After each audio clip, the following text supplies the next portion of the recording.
Petero na Yohana wakienda hekaluni, nao wakakutana na kiwete mlangoni, akawaomba fedha wala dhahabu kama kawaida yake. Petero na Yohana wakienda hekaluni, nao wakakutana na kiwete mlangoni, akawaomba fedha wala dhahabu kama kawaida yake.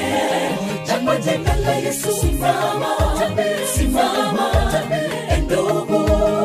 Kiwete alizoea kupata riziki kwa kuomba siku kwa siku hekaluni, badala ya kupewa fedha utapewa zawadi ya thamani. Simama utembee, mipango ya Mungu zaidi ya fedha na dhahabu kwa wale wote wanaomuamini. Kwa jina la Yesu simama, simama ndugu.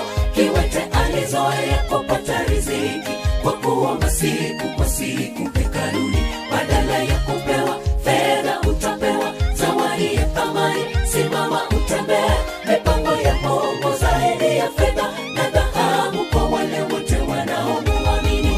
Kwa jina la Yesu simama, simama ndugu.